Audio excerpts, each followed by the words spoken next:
Innovation, integrity, results.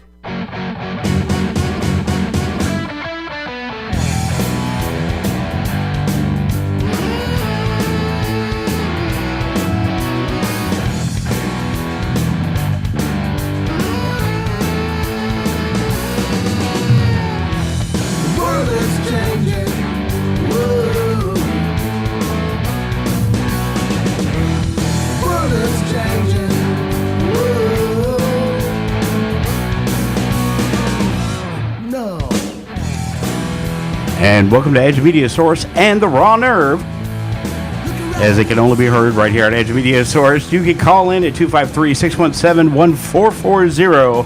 Now here's our host, Susan C. Thank you, Dennis. Welcome, everybody. Welcome. Happy Sunday. Happy Sunday. Happy Sunday. Yes, so we're having all this lovely liquid sunshine pouring down. It wouldn't be Washington without it.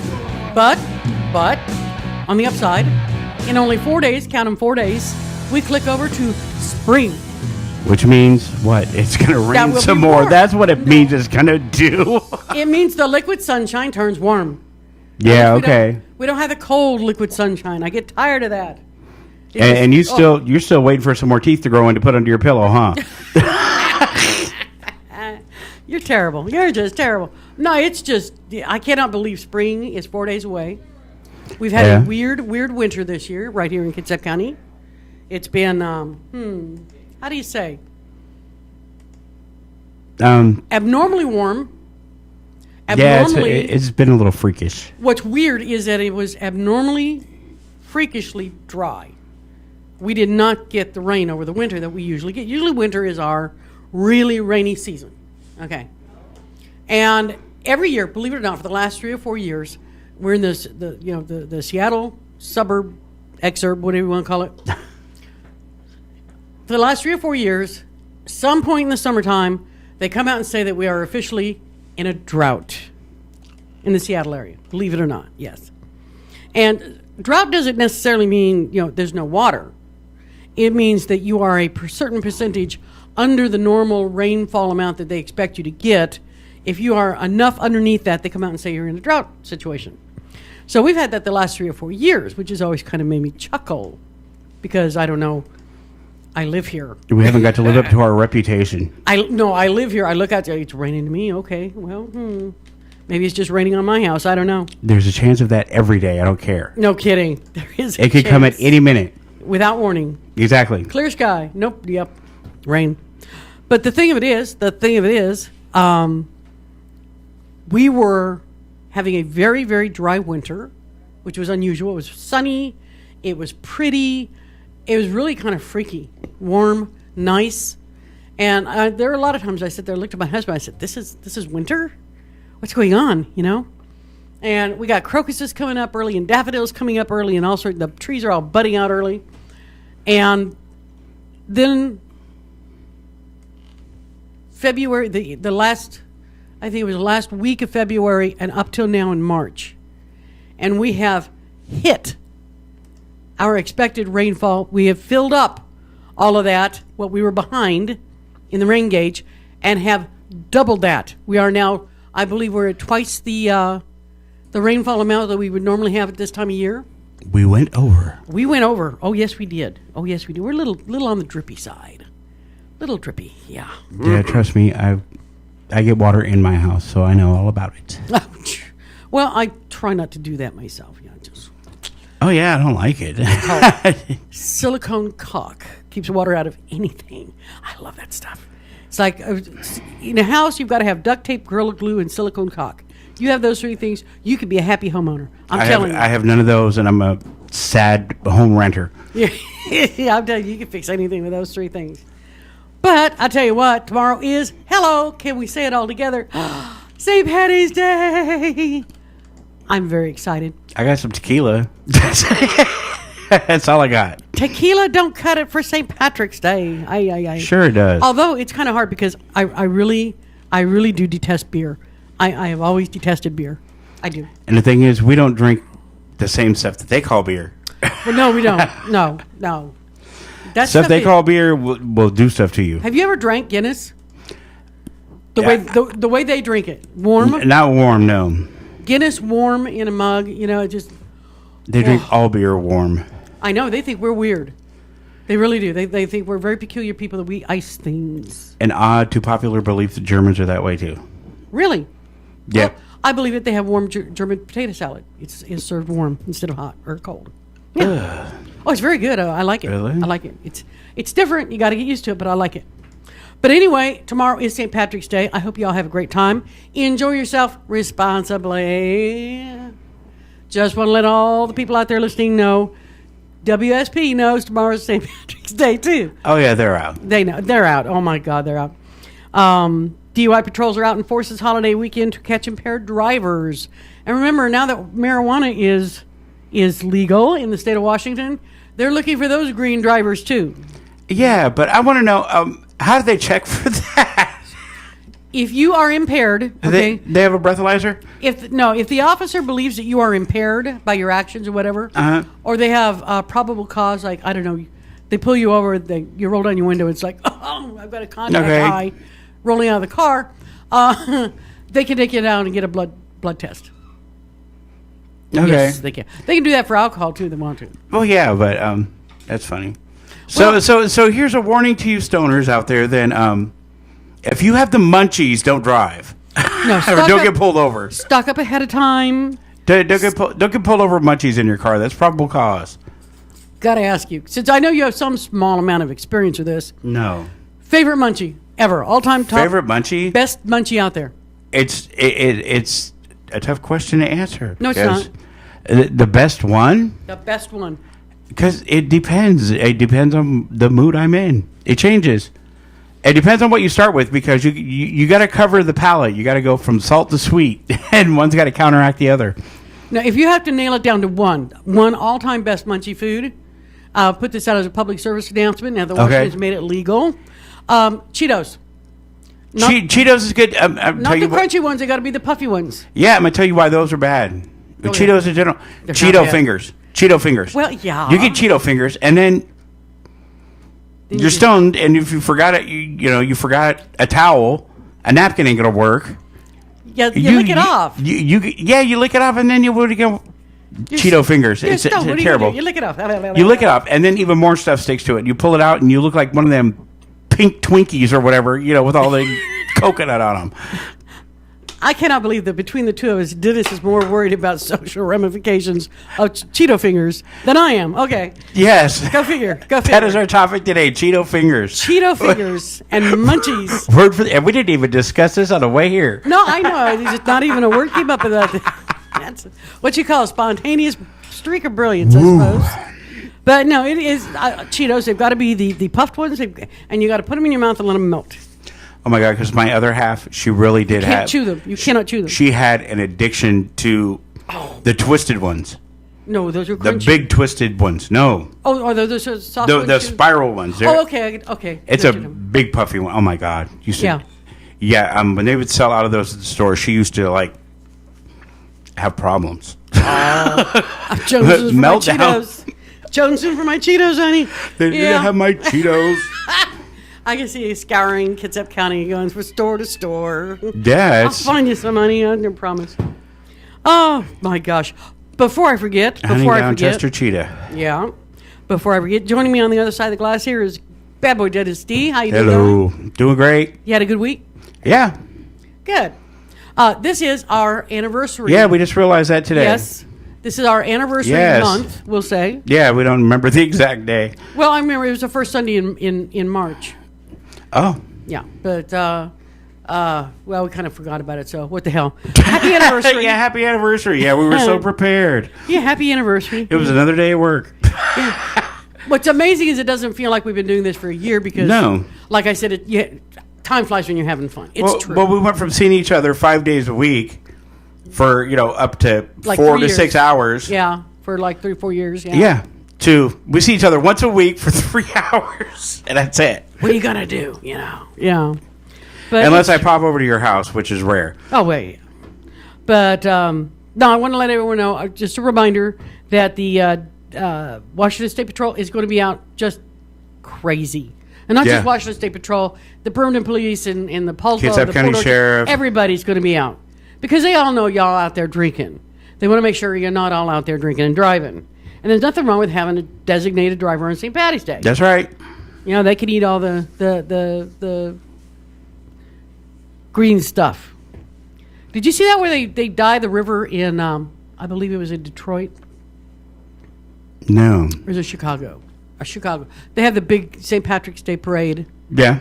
Yeah, they dye the And river. they dye the river down there green. Yeah, Ooh. they put 486,000 gallons of green, like fluorescent green dye in the river. And I'm like, well, it must be nice to see it something other than brown.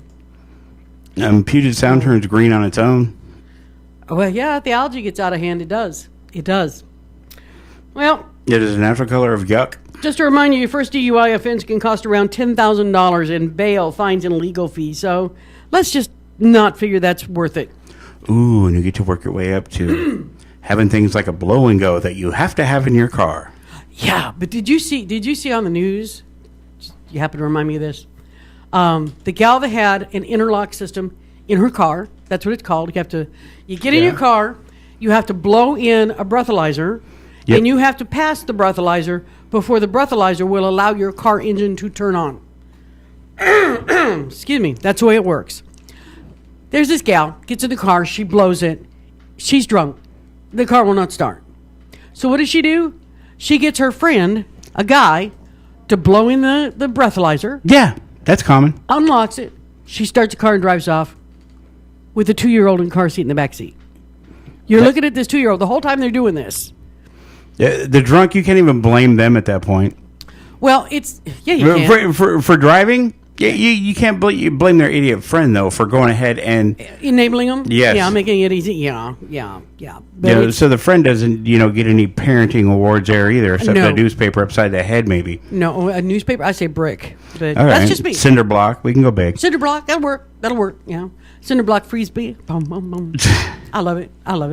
But no, I just thought that was amazing when we were showing this. This is going on, and what happens is the whole time you're watching this, because a lot of interlocks nowadays have cameras on them built into them, and they do so to prevent this. Because if you have a friend blowing it and it's not you blowing it, they're gonna know. Okay. Yeah, eventually they can. Apparently he didn't know, and she was too drunk to remember or something that had Yeah. this. But I'm sitting there the whole time they're showing this, and this 2-year-old sitting right here in the back seat. You see her, and I'm like, Yeah. really? And well, the thing is, she couldn't have drove far How do you figure? because they go off randomly while you're driving. Yeah, well, yeah, they do. And you have to blow in them, and because I have a friend, believe it of all things, and he has a commute. He works in Seattle and he drives. Yeah. Well, he works between here and Seattle, and yeah, he has to have one of those lovely things in his car, and it goes off wherever. And if he doesn't, do it in time, it kills your engine, and you have to pull off to the side of the road. And you have to wait for a while. And you have to wait for a while before You can't it'll just do allow it. Yeah, I know. My one of my daughters, her And you try so many times her and it locks ex- out. One of my daughters, her ex, had the a court-ordered breathalyzer in the car, interlock, and I was sitting here thinking to myself, they give you this machine, which is brilliant. I mean, it makes sense. It's wonderful that you can't start the car if you're drunk. You've got to blow in it periodically to prove, okay, it really is me driving. I haven't got somebody sitting here with me. I don't know. I suppose you could have somebody sitting You there. could. But Been there and done that. yeah, it could be a little bit harder, but I'm sitting here thinking to myself, there are these huge campaigns going on, millions of billions of dollars being poured into these campaigns to stop driving and texting because it's distracted driving. How distracting is this? You're driving along, you're like, is it going to go off? Is it going to go? Is it ready to go off? Oh my God, it's going off! I gotta get this, and I gotta push this, and I gotta do, and I go. It actually beeps at you. It's pretty annoying. But I'm just saying, it's distracted driving to the extreme. And if you want distracted driving, Aren't the police driving distracted? hello, have you They looked got- at the inside of a cruiser lately? They've got a laptop and Lord have mercy, how many of them I see on the side of the road talking on their cell phone Oh, on the side of the side of the on the road. side of the road. But I've seen them while they're driving too. They'll take off from that parking position still chatting away. Well, they're allowed. They're cops. We're not cops. See why they get away with it. We're But not cops. see, I can't even take my ball and go home. Oh, make me mad. Well, it just kind of cracked me up a little bit because I was reading about the police doing their DUIs and all this stuff. And then this story came along that a digital trail can go just about anywhere, but if you want to commit a crime, you'll be followed. Now, you got to follow this. Last Thursday, a thief went into the Arlington, Virginia AT&T store and quickly grabbed an iPad off the display thing and ran out. Snatched it. Kind of a snatch and run, right? Okay, run in, grab an iPod. Got it. Cool. Okay. Alejandro Roda is a representative for the company and said the 35-second crime, that's all it took this guy to do, 35 seconds, but it was surprisingly easy to solve. Guess how? At least part of it was. Using the Find My iPad function. And if you don't know this, if you have an iPhone or an iPad, there is a Find My iPhone, Find My iPad app that you can buy that will locate your, on another computer, you can look up, or a phone, and you can find out where your phone or your computer's, your iPad's at. It's pretty clever, actually, I always thought.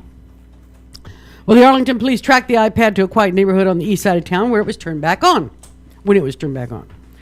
And we're still able to actually ping it based off the LTE network, and that's where we were able to narrow it down to a location and specific address, according to Rhonda.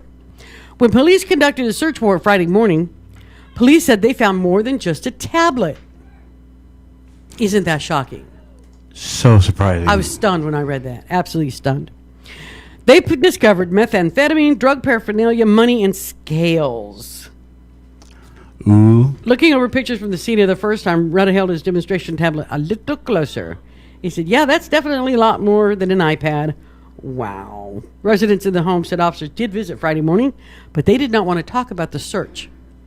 That's amazing, too. We're not going to talk about that. It was not pleasant. Yeah, no. It was not pleasant, and we're not going to talk about it. It was a bad day. Bad day. Now I want to talk about something that happened, kind of a personal thing that happened to me and my hubby the other day. We went, as we do occasionally, out to dinner.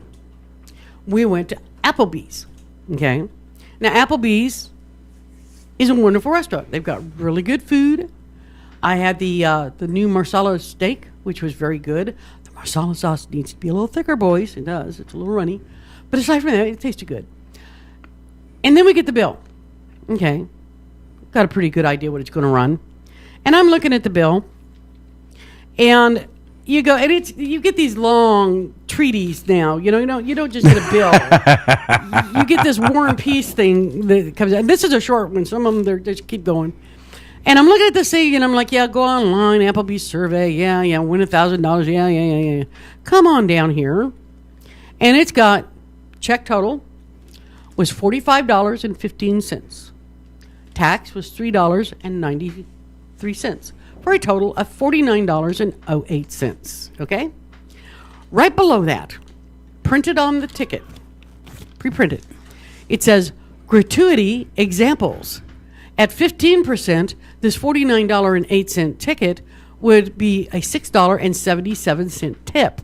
At 18%, it would be $8.13 tip. And at 20%, it would be $9.03 tip. Gosh, thanks, guys. That's just the most helpful, friendly thing I've ever seen. Really? My husband and I were sitting here, and we're looking at each other. We're like, really? It's sort of borderline insulting. It really is. Just to let Applebee's and any other restaurant, and I'm sure this is an ongoing thing. Other people do it too. Other restaurants, I'm sure. But I don't need somebody to tell me, to do the math for me. I don't need somebody to do the math for me. And I love the fact that it starts at 15%. It starts at 15%. So apparently you're not supposed to tip anything less than 15%. That makes you a piker. That's the standard. I got news for you. Okay. A tip, and yes, you can, I've heard all the arguments about, well, we only make, $2 and something an hour, whatever. Okay. A tip, I don't care if you are a server. I don't care if you're a beautician. I don't care if you're a dog groomer. I don't care if you open the door for me at in New York City at the front of the hotel. I don't care what your job is. If you get a tip, you're going to be tipped based on how good a job You did whatever your little job is for me. However well you did it is going to have a lot to do with how much I tip you. Okay? You're not going to shame me into tipping you some ridiculous amount of money by putting it, that's what you should do. Yeah. No. If you don't tip, if you don't do well, and I'm funny that way about servers. If I have a good server, I will tip. I will tip well because I appreciate it. But you let me have a bad one. I agree. You let me have a server that can't be bothered. Doesn't even bother to come around and see, would you like a touch up on your coffee or your lemonade or whatever, Is there anything else I can get you? Whatever. And they're going to see it in the tip. I never, ever, ever stiff anybody. Because if I give you a little tip, I want you to know I didn't forget to tip you. I chose not to. I chose not to tip you well for a reason. And I'll tell you, they're talking about raising the minimum wage to at least $10 an hour. They want to do a $15, but that'll drive the economy in the toilet pretty quickly for jobs. Think about it. But they want to raise it to about $10 an hour, which I think would probably nowadays be pretty reasonable. What do you want to bet? If this passes, this goes through, and waitresses and waiters and all, they get their $10 an hour. What do you want to bet that's still going to be printed on the tip, on the check?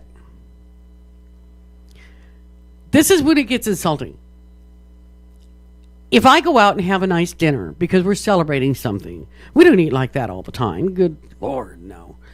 But if we go out and we have a good time because we're celebrating something, so it's special, we go out, we spend more money than we normally would for a meal, don't then turn around and shake me down to make it even more.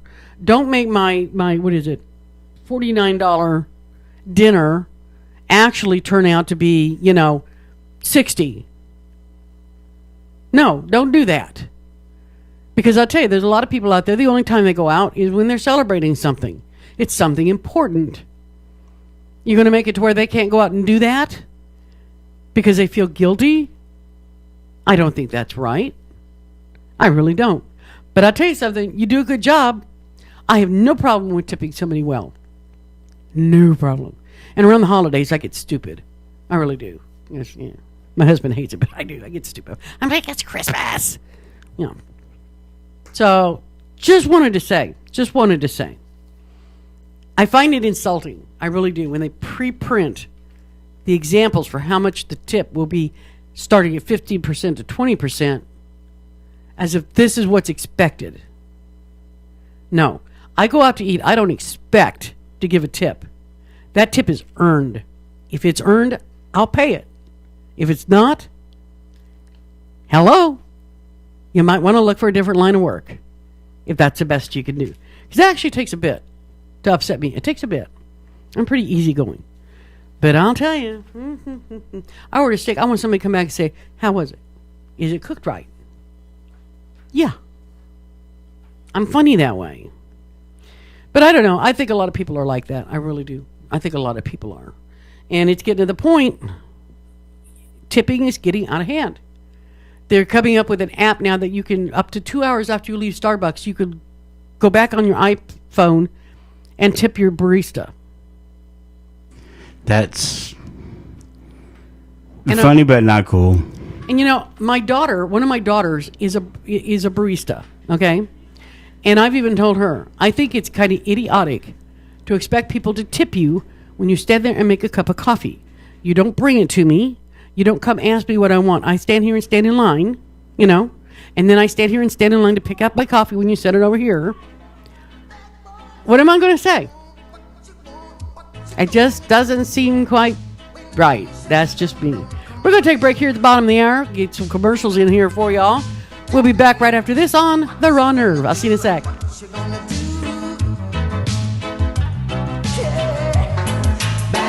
Bad boys, what you gonna do?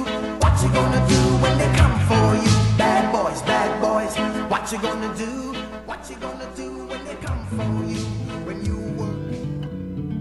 Located 3520 Kitsap Way in Bremerton, Arnold's Home Furnishing has been serving the Kitsap County community since 1951. For nearly 60 years, Arnold's has been here taking care of its customers with excellent customer service and quality merchandise you'll find nowhere else. And visit arnoldshomefurnishing.com to view all the merchandise available and see their current promotions. Arnold's Home Furnishing, to fit every lifestyle and budget. Did you know volunteering with the Bremerton Central Lions Club can be fun? Community services for everyone. Young people, families, men, women. As a volunteer, you'll help your community and gain valuable skills, network with others, energize your life, make an impact, and have fun. Get in step with your community and volunteer. Visit us at bremertoncentralwa.lion.wap.org. Bremerton Bar and Grill is your new neighborhood bar and grill. At Bremerton Bar and Grill, they're an American-style, family-friendly restaurant that offers spectacular outdoor dining, happy hours twice a day, 18 draft beers, award-winning menus, and fast, friendly service. Need space for a private party? Reserve the Brad Johnson private dining room and dine in a real bank vault. Bremerton Bar and Grill, 190 Pacific Avenue, right across the street from the ferry terminal in downtown Bremerton. Brothers Power Sports has been a locally owned family business in Bremerton since 1949. From new and pre-owned motorcycles, ATVs, scooters, boats, and watercraft, to parts and service and apparel. Brothers Power Sports is committed to being your source for all your motorsports needs, and they're a proud sponsor of the Habitat for Humanity of Kitsap County. Brothers Power Sports, 5205 1st Street in Bremerton, and online at brotherspowersports.com. Stop in and feel the difference at Brothers Power Sports in Bremerton.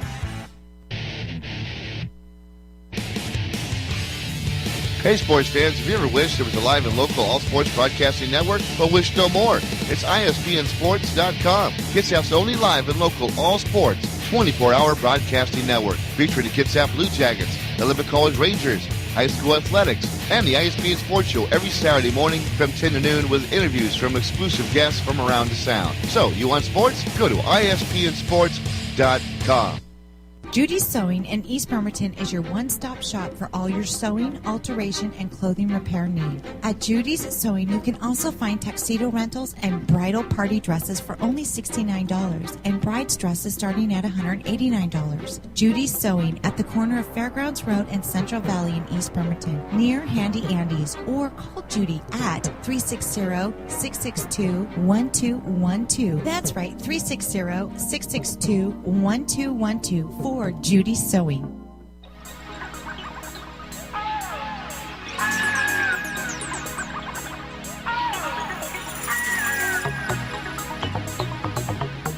And welcome back to Edge Media Source and the Raw Nerve.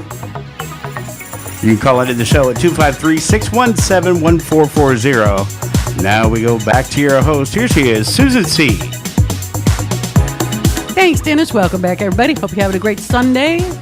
4 days till spring. Sunday. Yes. Gonna watch the big tires splashing in the mud. Yeah. They've been doing it all winter. I know. But hope y'all are coming up to spring in a cheerful manner. We'll say cheerful. Well, it's had plenty of moisture to feed the plant life. Well, tomorrow's St. Patrick's Day, which is never a depressing day. I'm going to be cooking my brains out because everyone in my family, I have 3 kids and their families, and it's all like, we really like corned beef. Yeah, corned beef and cabbage. And it's funny, I am married to an Irishman, okay? My last name is Corcoran. The only reason You can't even say your last name today. The only reason it's not O'Corcoran is because someone on Ellis Island, I kid you not, someone on Ellis Island, when they signed the family coming through the immigration, dropped the O. At one point, it used to be O'Corcoran. I wish it still That was. happens. That would be cool, though, wouldn't it be O'Corcoran? I used to have a. I didn't used to have a Z in my name. Really? Yeah, my last name is Buckholtz. With a Z, it used to be Buckholt. I can see with Buckholtz and a lot of Z's going. Yeah. Yeah, I can see that. I can see that. But no, it was something that we learned after years and not even claiming the German side of our family heritage. That during World War II, when my great-grandfather joined the military, they were kind of frowning on Germans joining up in the American military. It happened, though. So they threw the Z on here to throw the German out of it. I'm like, that just kept it more German. But they bought it. So yeah, kind of odd. And we've just been stuck, Well, there you go. Oh, better living through bureaucracy. You bet. Like never. Now, of course, the big story going on right now is the Boeing 777 from Malaysia Air Can't find the box. that disappeared. Well, I think there's a reason they can't find the box. Yeah, because Now, the pilot wanted to test the underwater ability of all of it. no, I don't think so. You don't think so? No, I you don't think it's still there? You think someone's got it? They put it in the garage? Yep, I really do. Investigators have concluded that one or more people with significant flying experience hijacked the missing Malaysia Airlines jet, switched off communication devices, and steered it off course. This is according to a Malaysian government official involved in the investigation, said Saturday. Now, no motive has been established and no demands have been made, and it's not yet clear where the plane was taken, according to the official, who spoke on condition of anonymity, because he was not authorized to brief the media. The official said the hijacking was no longer a theory. It is conclusive, he said. Conclusive. It was took. He said evidence that led to the conclusion were signs that the plane's communications were switched off deliberately, data about the flight path, and indications that the plane was steered in a way to avoid detection by radar. The Boeing 777 communication with the ground was severed just under 1 hour into a flight March 8th from Kuala Lumpur, there we go, to Beijing. Now, I heard that their last radar contact was 2 hours into the flight. It keeps changing. Okay. See, so that means something's afoot. The game is afoot. Yes, it is. Now, Malaysian officials have previously said that radar data suggested may have turned back towards and crossed over the Malaysian peninsula after setting out on a northeastern path toward the Chinese capital. Earlier, an American official told the Associated Press that investigators are examining the possibility of human intervention in the plane's disappearance, adding it may have been an act of piracy. Now, the whole thing of this, that makes me wonder. This is, in case you haven't noticed, the 21st century. No, we don't have hoverboards. We don't have flying cars. But you know what? We do have hoverboards. We do not. Yes, we do. That was a hoax. No, it wasn't. Yes, it was. It was not. It was a hoax. It was not. Hand to God. Was not. Even Christopher Lloyd admitted it. Uh-huh. Mm-hmm. But Christopher Lloyd and Tony Hawks admitted it was a hoax. It was a joke.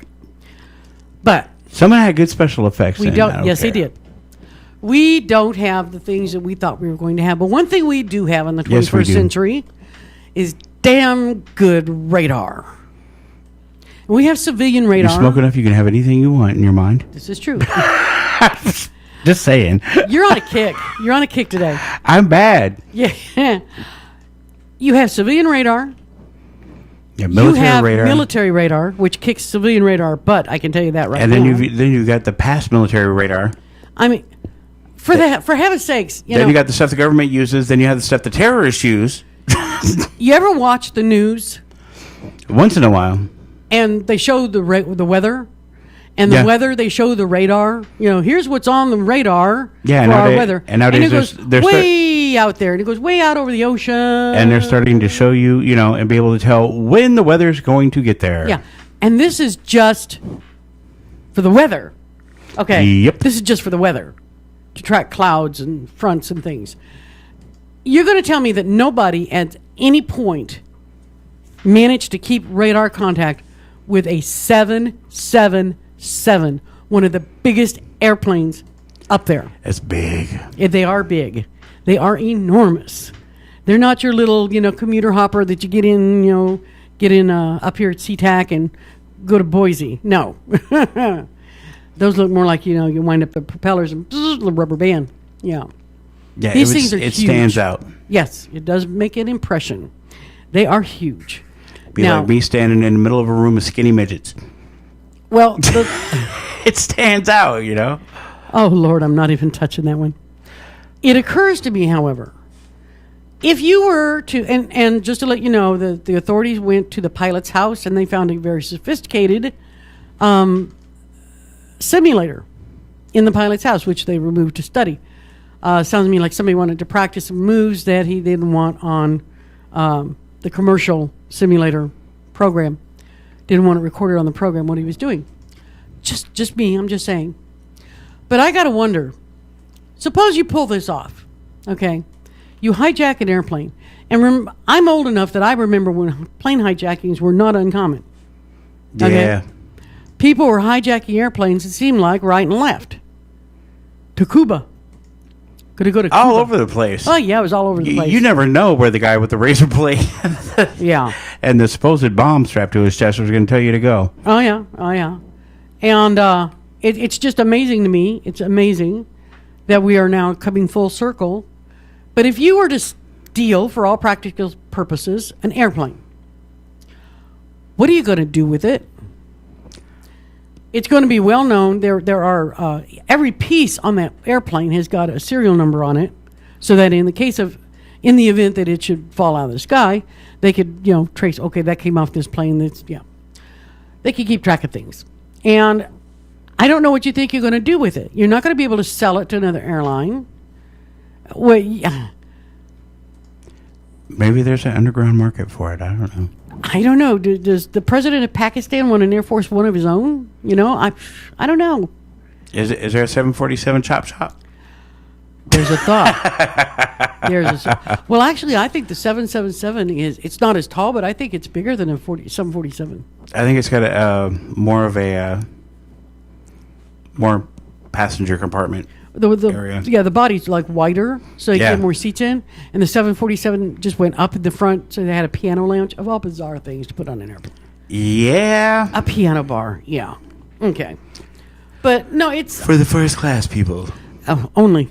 But I have been thinking about this ever since this happened. We're talking 239 souls on that airplane. If the pilot and just say the co-pilot were in on this, okay, that they were going to take this plane somewhere other than where everyone else thought they were going, what happened to the people? That's what I want to know. Bermuda Triangle. What? No. They weren't even in the right spot. Weren't. No, they're on the wrong side of the planet for that. But hey, what happened to the people? And how are you going to convince me or any other thinking human being that there wasn't a radar? I don't care if they were trying to fly to avoid radar detection. It's a giant hunk of metal. Basically, that's what you've got. A giant hunk of flying metal up in the sky that pings radar. It's not a what do they call that? The blackbird? Yeah. It's not a blackbird where it's got special coatings on it to minimize its radar. Or the stealth bomber. No, it's or the stealth a big fighter. metal plane. It's just a big metal plane.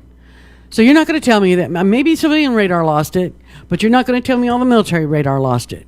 And even if they did manage to lose radar contact over here, when they got over here, because they got to go somewhere, when they got over here, someone's military radar is going to pick it up again, even if they avoid detection by civilian.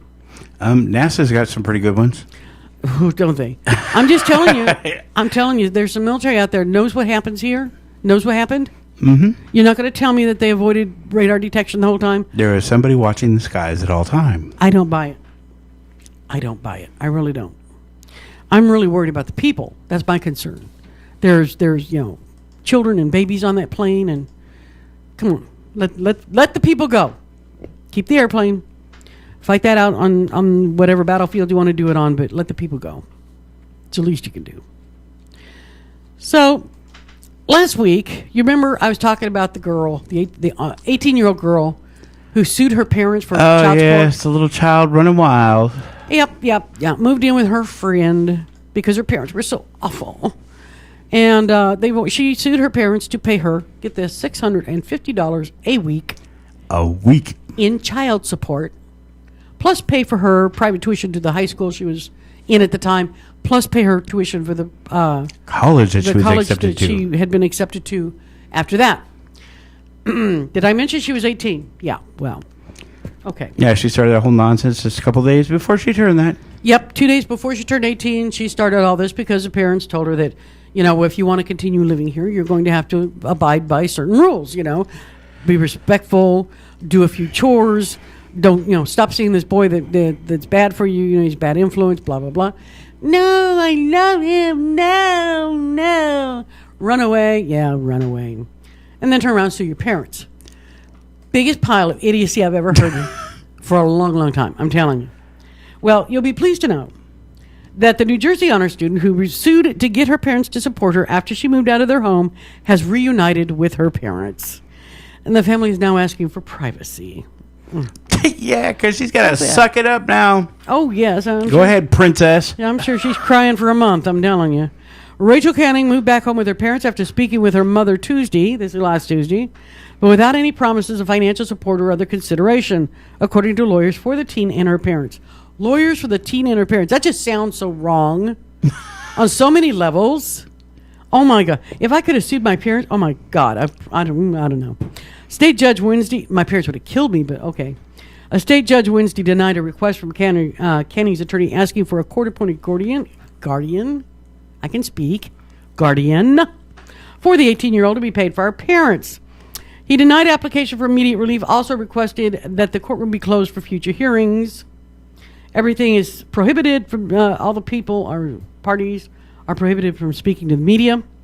It is critical that if Rachel does dismiss this matter, she does so of her own free will and not due to extreme pressure of her parents or the media, according to her attorney.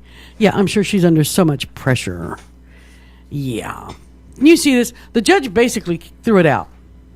For good reason. He pointed out that this is a slippery slope that they were treading. It opened the door for every 11 and 12-year-old who didn't get the iPod they wanted this year for Christmas to sue their parents. How dare I not get the latest iPod or iPhone? iPhones. I suppose that's even more popular. Get the phones. Yeah. And when you consider you're talking, phones that are, $8, $9, $1,200 if you don't have a, what do you call it? A contract. Yeah. It gets pretty stupid. It really does.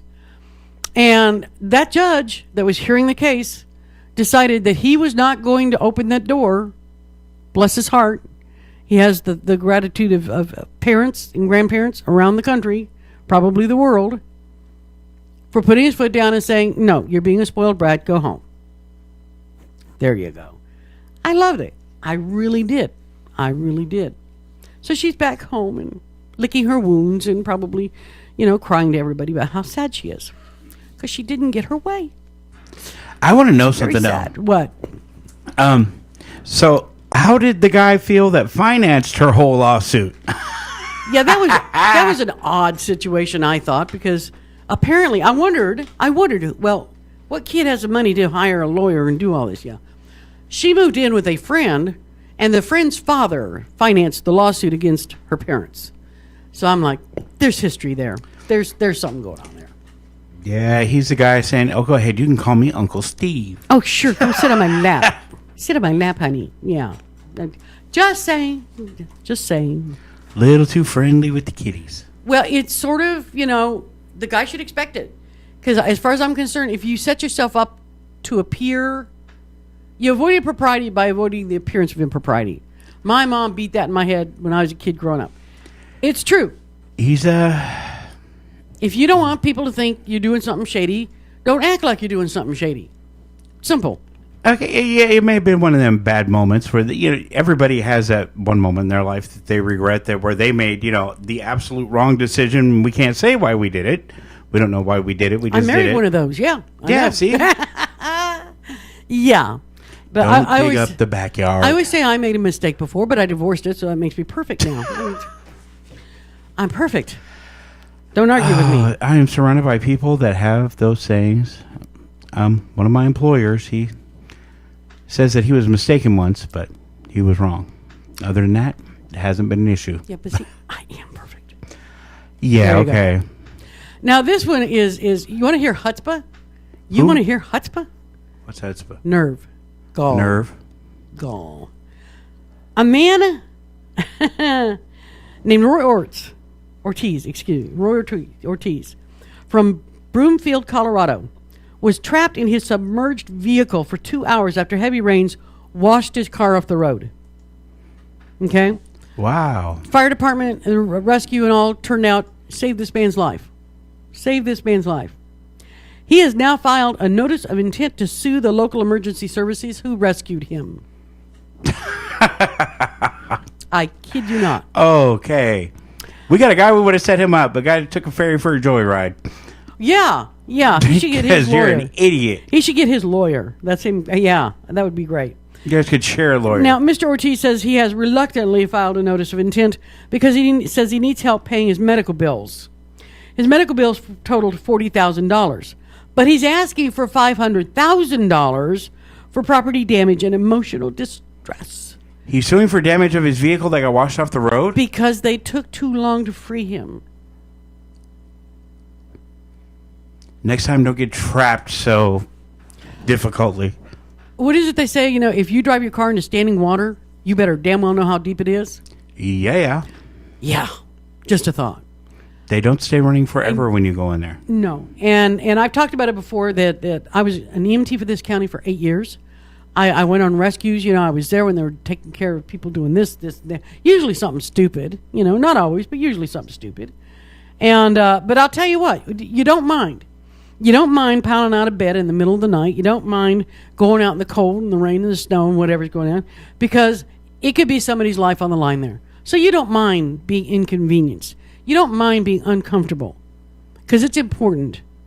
So you go out there and you do this, and you save somebody's life, and you go home and you feel really good about yourself. You really do. You really do. And then you get... And then you get served that you're going to be sued because you weren't snappy enough about it. Really? That's terrible. Terrible. No. And you know, he needs help paying his medical bills. His medical bills are $40,000, but he's suing for $500,000. No, that's just greed, honey. That's just greed. It's a bit of a jump. This is the equivalent of, you know, slipping on a banana peel, wink, wink, in the grocery store. Yep. Yeah. Or no, what is it? Slipping on a grape. That's the big thing. And people slip on a grape. Yeah. The wet I love floor. And then we're coming up to the top of the hour here, where we'll take a news break and then go into our second and final hour. But I'll leave you with this thought. This is a mental image for you, too. A model who appeared at the Playboy Golf Finals for the Industry Hills Golf Club. Who? Yeah, it's a lot to say, I'll tell you. The Golf Finals at the Industry Hills Golf Club in Los Angeles in March of 2012 has filed a lawsuit against Playboy Enterprises. Guess why? Picture this. You've got a beautiful Playgirl model, All right. right? You got a playmate At a golf club. at a golf course. Yep. She agreed to let one of the golfers try to drive a ball off a tee tucked in her butt crack. Okay? Okay. You got this mental image now, right? Sure. The professional golfer missed. Smacked her in the butt. He might have been a teensy bit distracted, I'm figuring here. Yeah. Yeah. Well, apparently... Well, I thought you were going to say like out of her cleavage or something, but No. Oh, God. she wasn't about to get the No. boobs smacked. No. She paid way too much money for those, I'm sure. But she's suing after she was allegedly struck in the buttocks by a golfer who was trying to drive a ball off a tee that was wedged between her cheeks and not the ones on her face.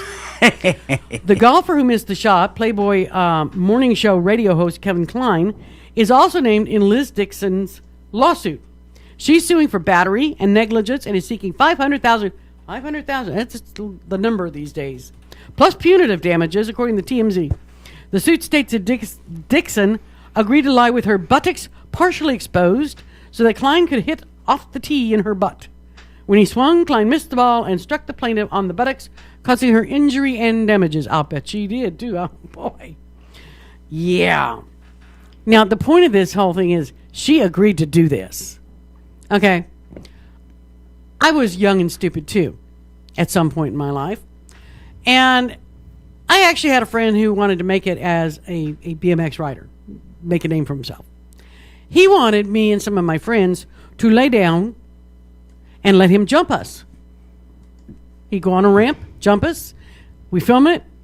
Ta-da! Big name. I'm sitting there going, no. They have shows for people like that. It's called Ridiculous. And Jackass. Yes, it is. And TV's Funniest Home Videos. This gal needs to be on Jackass. She is perfect. She is perfect. She agrees to do this, something that sounds stupid, is stupid, by any, we'll use a reasonable man theory here. It's funny. And when it doesn't work out, She sues him for $500,000 plus punitive damages. Normally, she would have to sign he would have to sign a waiver or something, Unless if it was, then again, if it was a golfer's idea, okay, yeah, you're gonna pay for it because you missed. Bottom line is, she agreed to do it. I know that's stupid. She agreed to do it. Bad Have you judge- never seen a golf course? Yeah, they're. Have you gorgeous. seen the divots? Yeah. There's signs everywhere. Please, be nice. Replace your divot. How do you think they get divots? Because they missed the ball. Yeah, but the landscapers don't like when rookies go out there because rookies really tear it up. Well, yeah, but you got to learn somehow. I know. And if you can't hit a golf ball off a tee in a supermodel Playboy girl's butt, give it up. You've got no future in this. It's got to be, but see, there's got to be something you got to practice for because they're used to hitting it, off the ground. I'm used to hitting it off something that 3 feet away instead of now it's 2 feet and 8 inches well, yeah, it would be a little different. shorter. It's whatever. Her body width here, yes. Yeah. There's a lot of physics involved, I'm sure. There's a lot of mathematics, and I'm sure somebody somewhere forgot to carry a number. And yeah, I'm figuring this out. and it wasn't like he smacked in something important. It's just meat. There's not a key nerve in there or nothing that's going to affect her. Well, yeah, there's nerves and stuff. I'm sure it hurt. It Okay. hurt. I'm sure But it it hurt. didn't break anything. She's not going to have a limp now for the rest of her life because she got slapped in the butt cheek by somebody's 6-iron. 500. I'm sure she has to sit on a donut. She probably has to sit on a donut. Yeah. Maybe. But $500,000. That is the That's ridiculous. butt smack heard around the world. I'm telling you. That's another boob job right there. Oh, honey, that's way more than But That is, and that's dinner afterwards. I read that and I'm like, really?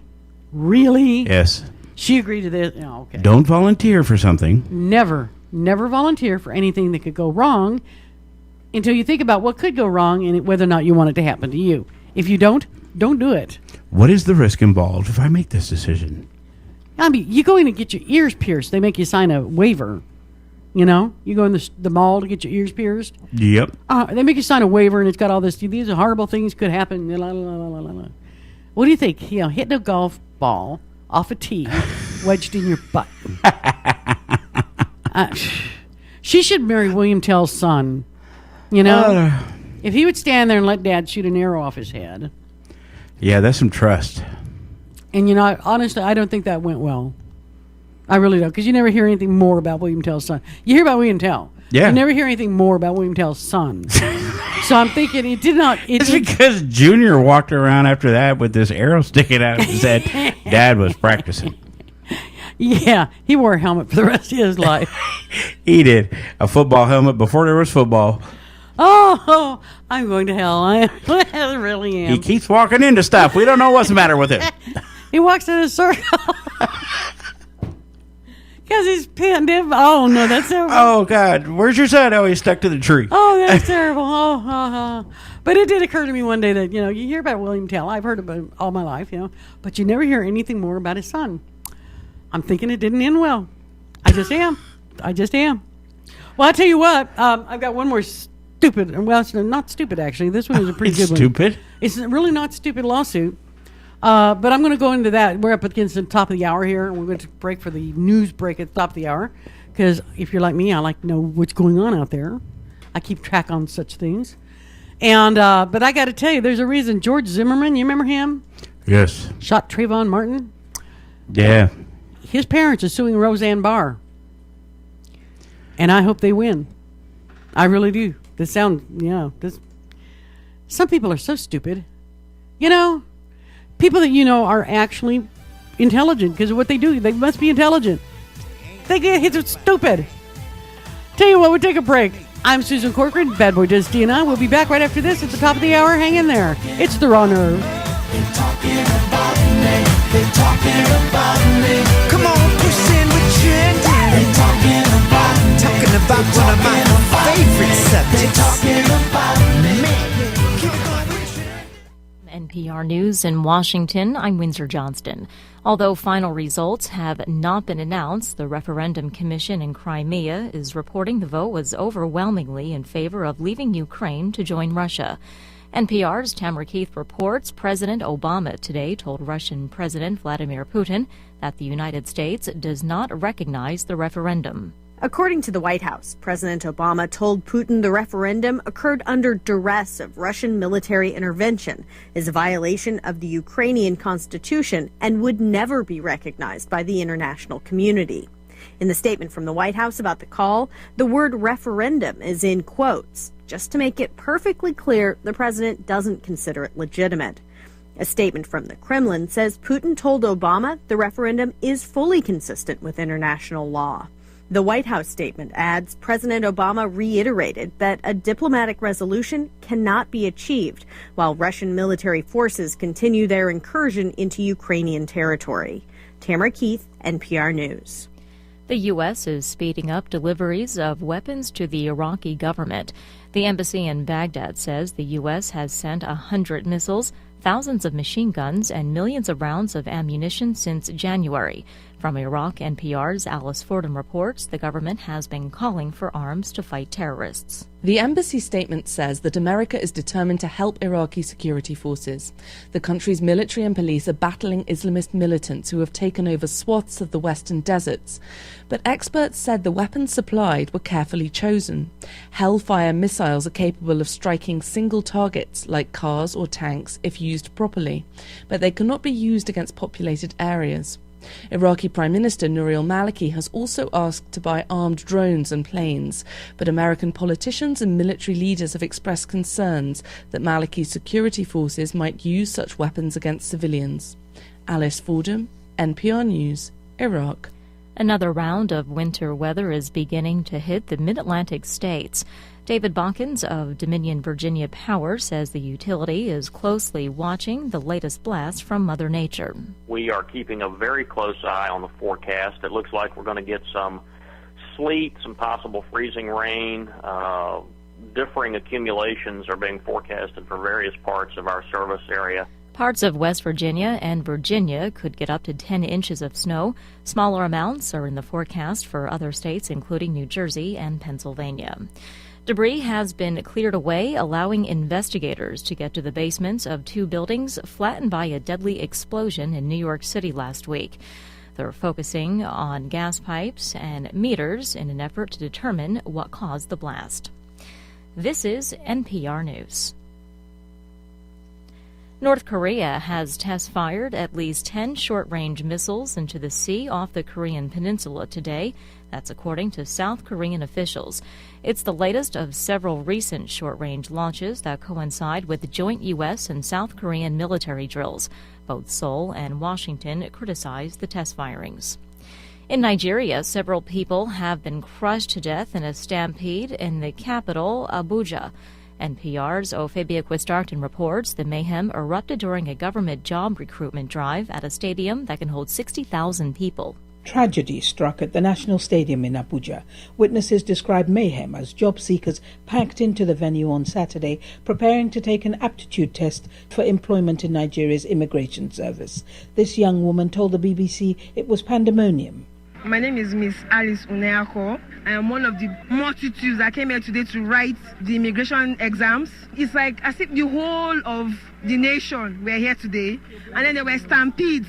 People lost their lives. I saw in my very, very, very two eyes. I do not see any security forces around here to safeguard our lives. The government has failed us. Details are sketchy about the number of casualties in Nigeria, where youth unemployment is high. Ophebia Quistarton, NPR News, Dakar. Starting tomorrow, drivers in Paris will only be able to use their cars every other day. The new driving restrictions are aimed at reducing dangerous air pollution levels in the French capital. The government is offering free public transportation as well as bicycle sharing programs. This is NPR News in Washington. Support for NPR. The Loft at Latitude 47.7 in Paulsbo is an amazing way to enjoy a night out on the town. At The Loft, they feature a full menu including fresh seafood, amazing appetizers, and tempting desserts. Plus, with Happy Hour Daily, you can enjoy great discounts on draft beer, house wines, and selected menu items. The Loft at Latitude 47.7. Open 7 days a week at 18779 Front Street in Paulsbo overlooking the beautiful Paulsbo waterfront. The Loft at latitude 47.7, Paulsbo's only waterfront restaurant and bar. CoinForce.com is your headquarters for superior quality challenge coins, proudly serving military and non-military customers worldwide. Located near the main gate of McChord Air Force Base and close to Fort Lewis, CoinForce.com is owned and operated by retired military veterans. CoinForce.com understands your needs and are proud to continue serving the military community in our own special way. For an undisputed best value, extreme quality, and superior customer service, when you're looking for the world's largest selection of challenge coins, visit CoinForce.com, owned and operated by retired military veterans. Brothers Power Sports has been a locally owned family business in Bremerton since 1949. From new and pre-owned motorcycles, ATVs, scooters, boats, and watercraft, to parts and service and apparel. Brothers Power Sports is committed to being your source for all your motorsports needs, and they're a proud sponsor of the Habitat for Humanity of Kitsap County. Brothers Power Sports, 5205 1st Street in Bremerton, and online at brotherspowersports.com. Stop in and feel the difference at Brothers Power Sports in Bremerton. Hi, this is Stephen Gardner from the Kitsap Sun. There are 3 things we try to do on the Kitsap Caucus blog. Give you more about the story that didn't fit in the regular piece. Give you the story behind the story. We also try to draw attention to other news you might have missed. And sometimes, I like to poke fun at Port Orchard. Read the Kitsap Caucus blog at thekitsapsun.com. Did you know volunteering with the Bremerton Central Lions Club can be fun? Community services for everyone. Young people, families, men, women. As a volunteer, you'll help your community and gain valuable skills, network with others, energize your life, make an impact, and have fun. Get in step with your community and volunteer. Visit us at bremertoncentralwa.lionwap.org. Bremerton Bar and Grill is your new neighborhood bar and grill. At Bremerton Bar and Grill, they're an American-style, family-friendly restaurant that offers spectacular outdoor dining, happy hours twice a day, 18 draft beers, award-winning menus, and fast, friendly service. Need space for a private party? Reserve the Brad Johnson Private Dining Room and dine in a real bank vault. Bremerton Bar and Grill, 190 Pacific Avenue, right across the street from the ferry terminal in downtown Bremerton.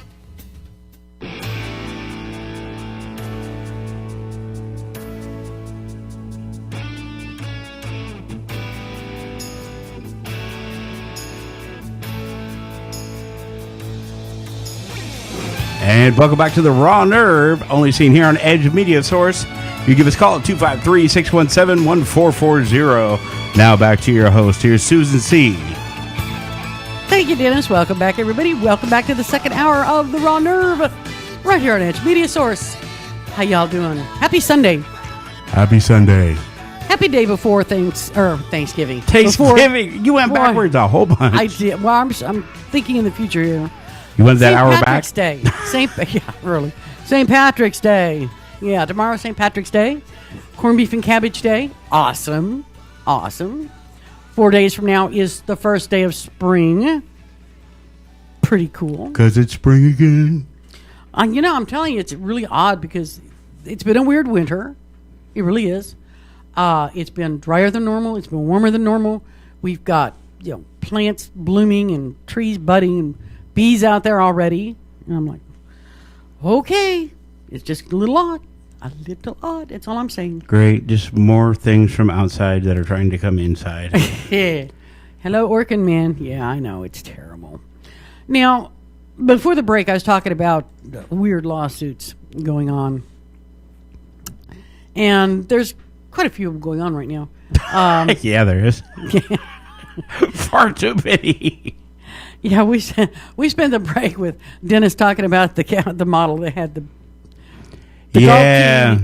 golf tee in the crack of her the golf tee in her butt. Yep, golfer missed. Golfer missed. 500. Is that what a model's one butt cheek goes for now? That'd have been $1 million if you got both of them. Dang, that was. Well, I'm sure she could, at least fake it and say the other one was affected by the first one. Right. By proximity? Yeah. Cheek smacking together. Yeah, right. You ever had a fart that really just ripped out and it hurt? Could you imagine going Do you imagine going to court and seeing the pictures of the injury? Yeah. Oh, God. This could be. And their golf pro. He has his future to think of after that brilliant decision. Well, on the bright side, it wasn't Tiger. You know, I mean, just what he needs. Let's take Tiger to court. He hadn't got any money anymore. Tiger wouldn't have missed. I'm not even going to touch that well. Well, I mean, the man's amazing when it comes to golf. I give him credit, you know? Yeah. That is a hard sport to be good at. And apparently women, too. Yeah. So could have been a conflict between his two talents there, you know. Yeah. Let a hoe be a hoe. Oh, geez. That's what they say. Well, now, this is a lawsuit going down that I actually hope they win. George Zimmerman's parents are suing Roseanne Barr. Now, George Zimmerman, of course, was the guy that shot Trayvon Martin, and there was all the hullabaloo about standing your ground and all this. Yeah. And Roseanne Barr, of course, was the star of the TV show for many years, Roseanne. Yeah.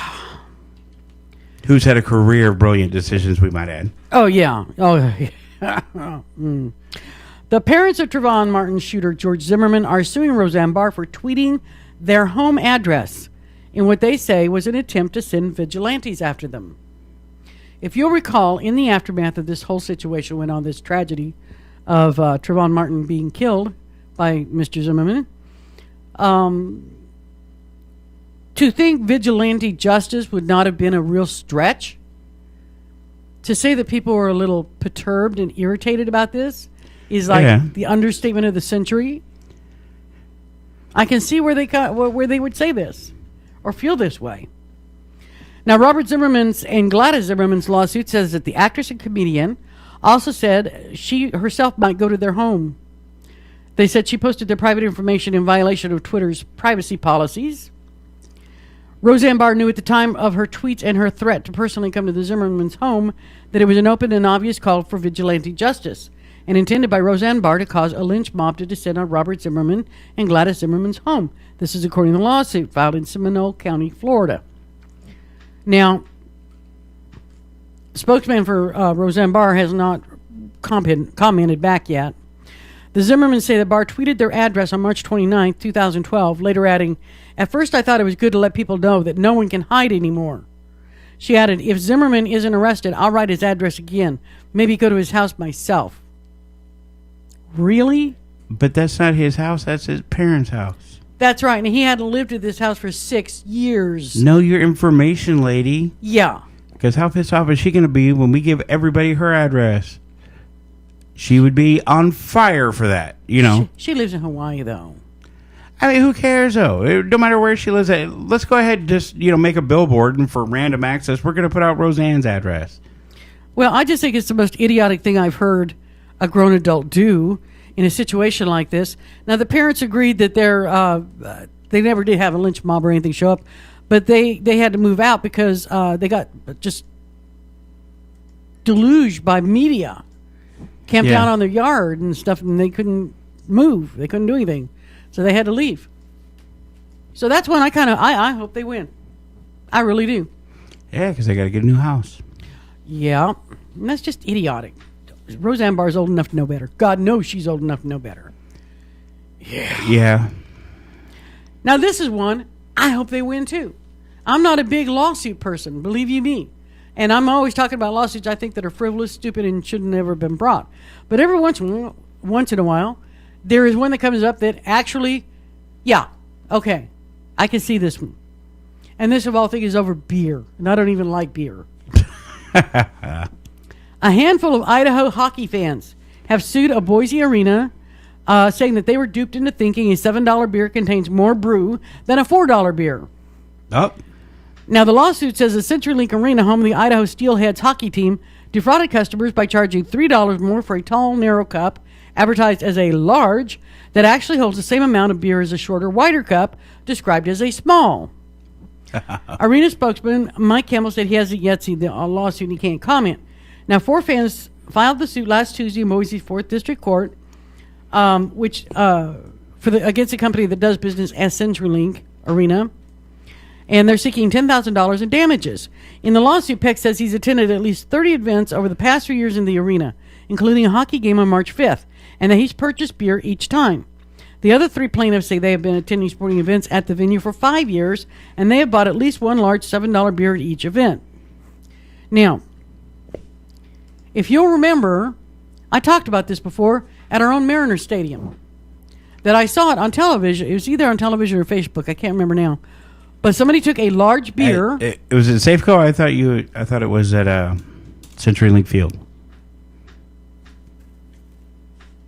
Might have been wrong. No, you're right. I think you're right. Yeah, you're right. CenturyLink Field, which was what a shock. Is this a CenturyLink too? Go figure. Yeah. But they took a large beer and they poured it into an empty small cup, and it fit nicely. Thank you very much. Now it's bad enough they charge $4 for a small beer. That you could go to any convenience store for what, $1.63, buy a beer. Hey, for $2 you get a 40-ouncer. Yeah, probably get more beer. Yeah, and then they charge $7. $7 for a large beer. That's usury. That is taking advantage of a captive audience, and basically extortion. Well, if you want a beer, we have beer. I saw someone on Facebook when that happened at CenturyLink, and they're saying that anybody that doesn't sneak their own beverages in is an idiot. I can't see how it's a good thing to do because you got to support the team. But when this sort of thing goes on, come on. This is ridiculous. Yeah, but those are individual companies that get put in there. Well, it makes me wonder, though, what else is like that? You know, think about it. Oh, it's out there. That's like, okay, if you go to, I don't know, say Starbucks, and you buy a venti, which is like, $5, $6. If you were to pour that into a smaller cup, would it fit? What appears to be a smaller cup? Yeah, it's, who knows? It makes you paranoid. It's the sort of thing that makes the average person out there go, I wonder what else I'm getting ripped off on. And that's not the sort of kind of direction that I think our society needs to be going right now, is worrying about it. Really? Just an idea. Just an idea. Now, this is the biggest pile of BS I've read in a long time. And it's really tragic. I've raised 3 daughters, okay? That's how I know this is BS. In Houston, on March 13th, a Houston father shot and killed a teenage boy he found in the room of his 16-year-old daughter in the pre-dawn hours of Thursday, according to the Harris County Sheriff's Office. The father heard noises coming from the room and went to investigate. Upon finding the 17-year-old boy with his daughter, the father got into a fight with the boy, and the homeowner, who was armed, shot the male once. Police did not release the name of the 55-year-old father or the dead teenager, who the daughter first said she did not know, and then said she did. The incident was under investigation and no charges have been filed as yet, according to the Sheriff's Office. Okay. I'm sorry, that's murder. Flat out. I guarantee you, if you have a 16-year-old daughter and you hear noises coming from her room in the middle of the night and you walk in there and there's a teenage boy, 17-year-old boy in the room with her, I don't care what she says. She knows him. Yep. He did not break in. Okay? Beach kids. He did not deserve to get shot. Nope. Because you got angry. And that's all this is. That is all that story is. The dad got angry and he took it out on the kid. Because your kid was bad. Yeah. Was naughty. Yep. Took it out on the boy and the kid is dead. That is just the most idiotic. You made me mad. You raised your kid. I raised 3 of them. Take some ownership. I raised 3 of them. I know how this works, honey. Okay? I know how this works. Now, this is one that just really made me angry. It really did. Michigan's controversial abortion insurance opt-out law went into effect last Thursday, implementing new insurance requirements for abortions.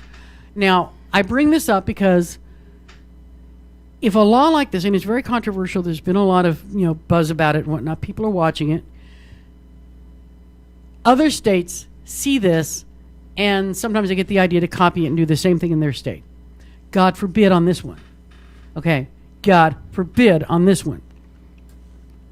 Supporters of the law say that it allows people who oppose abortion to choose plans that do not cover the procedure.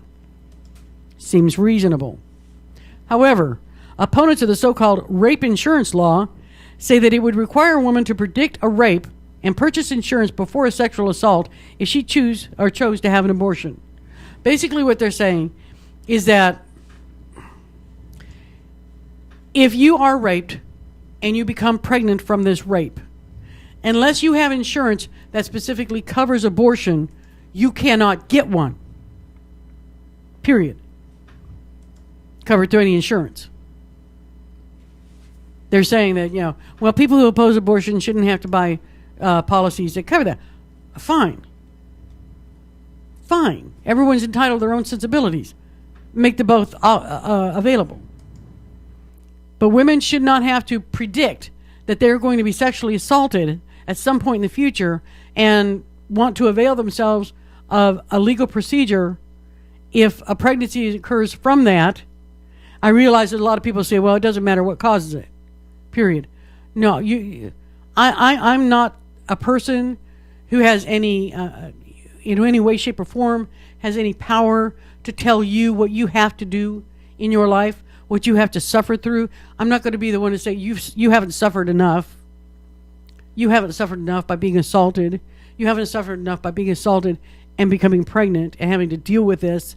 No, now you have to carry this child and be reminded, who am I?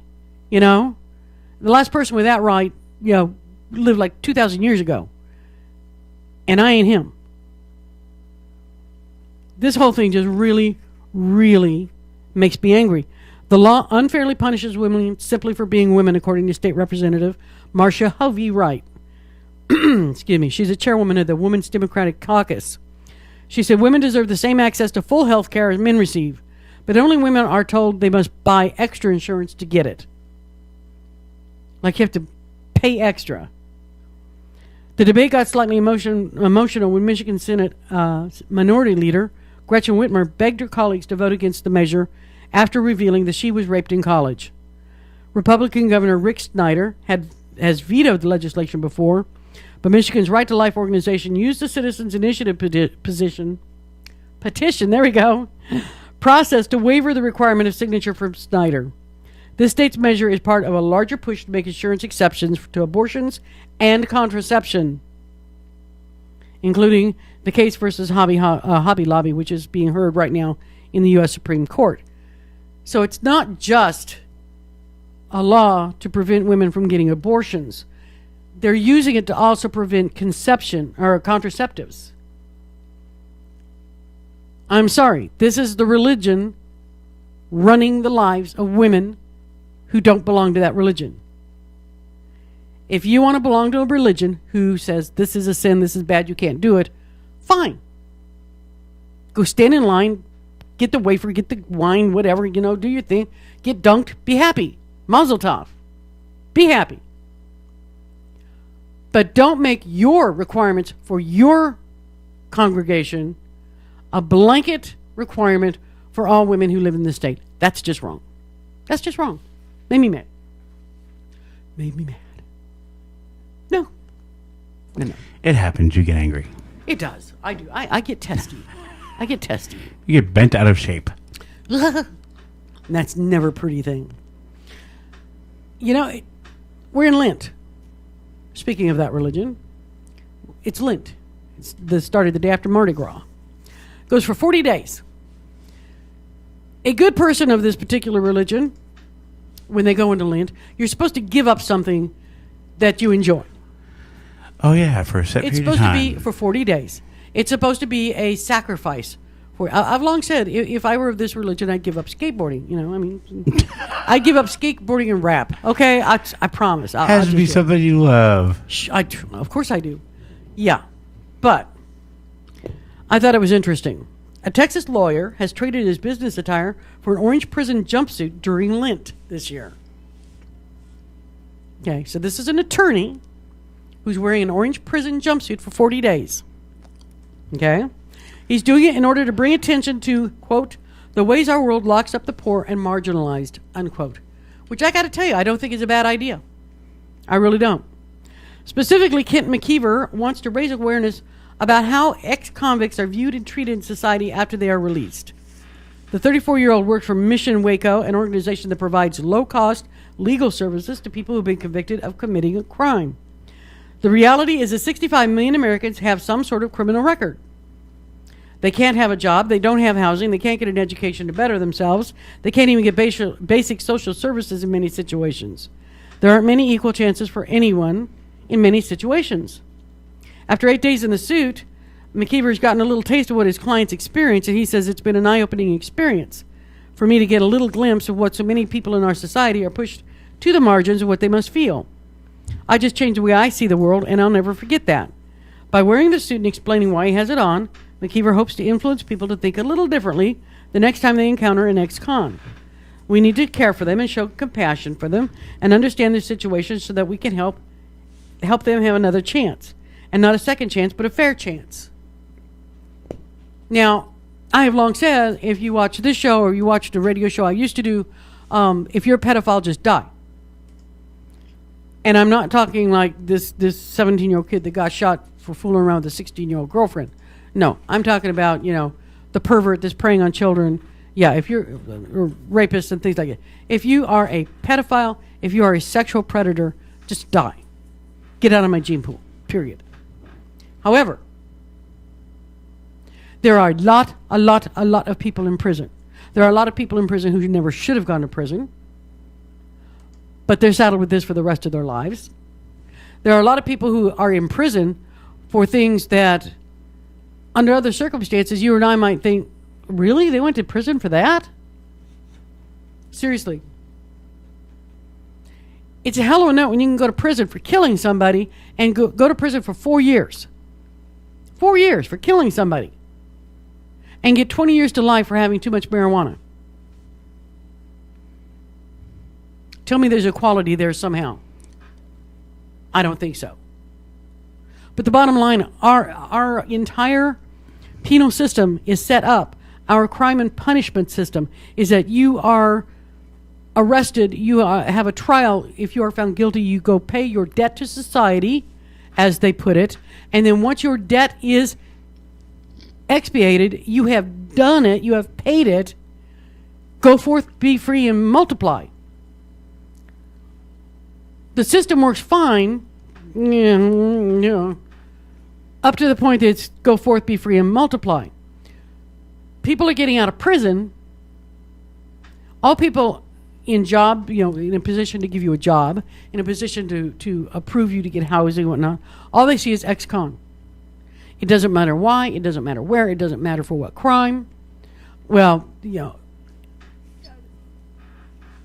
child molesters are in a totally different situation. Totally different. But we really are hard on our people who get out of jail. They get out of jail, they get out of prison. If you are convicted of a crime and you're sentenced to, say, a year and a day, you go to prison. If it's a year or anything less than a year, you go to county lockup, county jail. Yep. That tends to be not as bad in most places as going to, say, prison. It's supposed to be sort of a halfway kind of thing, But I've heard a lot of people that have been to both say that jail was better. You had more liberties. Yeah. I mean, prison. Prison was better. You got more liberties. You got, a TV you could put in your cell if you had one sent from home.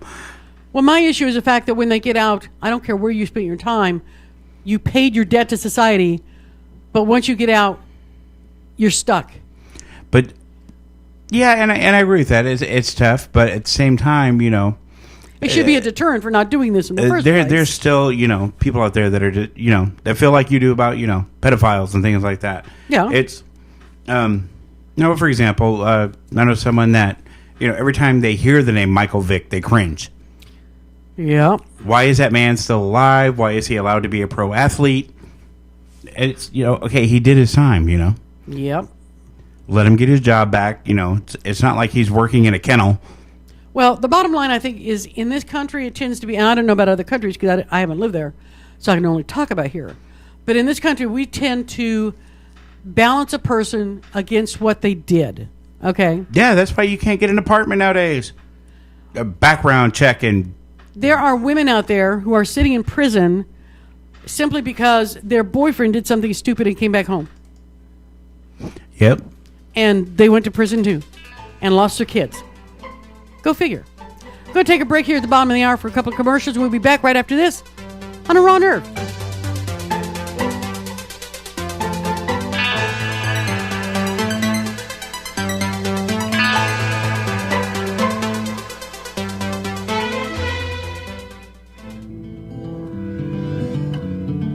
Located 3520 Kitsap Way in Bremerton, Arnold's Home Furnishing has been serving the Kitsap County community since 1951. For nearly 60 years, Arnold's has been here taking care of its customers with excellent customer service and quality merchandise you'll find nowhere else. And visit arnoldshomefurnishing.com to view all the merchandise available and see their current promotions. Arnold's Home Furnishing, to fit every lifestyle and budget. Hey, sports fans, have you ever wished there was a live and local all-sports broadcasting network, but wish no more? It's ISPNSports.com, Kitsap's only live and local all-sports 24-hour broadcasting network, featuring the Kitsap Blue Jackets, the Olympic College Rangers, high school athletics, and the ISPN Sports Show every Saturday morning from 10 to noon with interviews from exclusive guests from around the Sound. So, you want sports? Go to ISPNSports.com.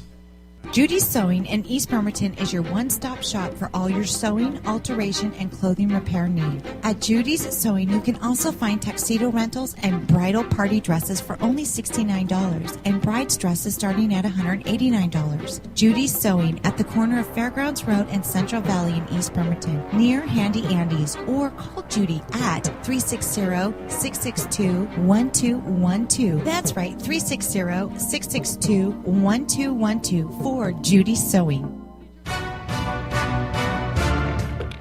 Hi, this is Stephen Gardner from the Kitsap Sun. There are 3 things we try to do on the Kitsap Caucus blog. Give you more about the story that didn't fit in the regular piece. Give you the story behind the story. We also try to draw attention to other news you might have missed. And sometimes, I like to poke fun at Port Orchard. Read the Kitsap Caucus blog at thekitsapsun.com. Heather Madden, former machinist, wins success as a skilled professional rock star. No more working dusty old machine shops for me. Being the boss of my own professional rock band has improved my life in every way, and I owe it all to the cool gear at Kitsap Music. What do you want? Substantial spare time? Groupies? Leather pants?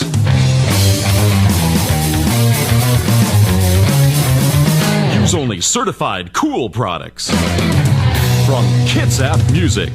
The Legacy Group in Silverdale is a well-respected independent mortgage banker, absolutely committed to helping Kitsap County families on their path to home ownership. As an employee-owned company, the Legacy Group has a strong stake in your success, and they want to be your lifetime partner in helping you develop a strong real estate portfolio. Call the Legacy Group in Silverdale today at 698-6440 and find out how they can help you get started on the road to home ownership. 698-6440 for the Legacy Group, a lending experience that's a little different and a lot smarter.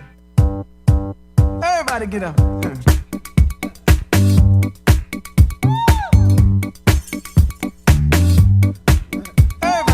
And welcome back to the Raw Nerve. It's the home stretch. We're on our final segment. You can give us a call, 253-617-1440. Now we go back to your host. Here's Susan C. Thank you, Dennis. Welcome back, everybody. Welcome back. Remember, tomorrow is St. Paddy's Day. There are going to be heightened patrols. They're out there, and they're looking, boy. I'll tell you, they're looking. They got a quota to meet. No, I'm kidding. They don't have a quota, okay? They say that, but I still think it's bull crap. Well, I don't know, so I can't say. I don't know, but everybody's going to have an opinion. This is true. Are there aliens? Are there UFOs? It's still the United States of America. Thank you very much. Is Bigfoot real? Is there ghosts? I hope he's real, and I hope we never find him. Hey. I've always said Bigfoot was like Nessie, like Ness Monster. I hope they're real. I really do. But I hope we never, ever find them. Because if we ever do, we'll kill them. They would. You go into some museum somewhere, oh, yeah, that's Loch Ness Monster. She's stuffed. And over here, up here, we have Bigfoot stuffed. Yeah. Did you see that guy that's going around saying that he shot Bigfoot and he has a body? I saw the picture. Oh, that's the most idiotic. Oh, my. He has the body. Why has the scientist climbed all over him and, got an order for, to be able to show what's going on. If he did have a Bigfoot, okay, now follow this my is all make his money. Follow my reasoning here. The EPA and the forestry, people keep track of things that they call endangered, right? Yep. You're not allowed to shoot something that is endangered. You're not allowed to trap for something that's endangered. You're just not allowed to. Guys out there shooting Sasquatch. Yeah. I think somebody would show up and say, "Prove it," and you better hope it's a rubber suit. Yeah, that's just. Well, it's hair. It wouldn't be a rubber suit. A hairy rubber suit. Okay. Jim Carrey did the whole, the Grinch Stole Christmas in yak hair. Yeah. It was miserable, too. He hated that. This is something I was really, really, really, really, really glad to see come up. Because it's about time. It's about time. It's about time somebody cared and looked out for the little guy. Now, the U.S. Education Department announced last Friday that it's taking action to protect Americans from predatory, poor-performing career colleges. Okay? Now you're like, what's that? Okay. For-profit colleges are usually the ones that advertise like late at night. You know the ones I'm talking about? We had one in Port Orchard. Oh, really? You remember that? I don't. They called it a technical college. Oh, yeah. No, it wasn't here in Port Orchard. It was at Gorst. Oh, yeah, Gorst. Well, I think of that as Port Orchard, Queen. Yeah. Yeah. They're everywhere. They are so common. They are so common. Yes, the worthless colleges of the world. All they do is get you in there, sign you up. They apply for a Pell Grant for you, so you're going to get this amount of money, and it's a grant. You don't have to pay it back. So people are like, cool. And then they sign you up for the student loans. Yep. Yep. And then you're stuck forever paying them. Yeah, you're stuck forever paying them, and you can't get a job with a degree from that particular school because they have no accreditation. And generally speaking, employers are like, I don't want to hire someone from there. Yep. And I've known people who got burnt by that particular school. So do I. I have a relative. Mm-hmm. And I got burned by one in Port Orchard. Uh-huh. Which is really kind of sad because the classes I took were really very hard. And it was hard to pass them. And it was a very good teacher, very good education. It's just the fact that the school itself wasn't accredited, and the people who ran the school turned out to be total lowlifes. Yeah. But you're looking at one of the few people on the face of the planet ever had a student loan forgiven. Yeah, it took a while. Yeah. But I'll tell you, the proposed regulations will help to strengthen the students' options for a higher education by giving all career training programs an opportunity to improve, while ending federal funding to the lowest performing institutions that failed to do so. This is what the Education Department said in a release.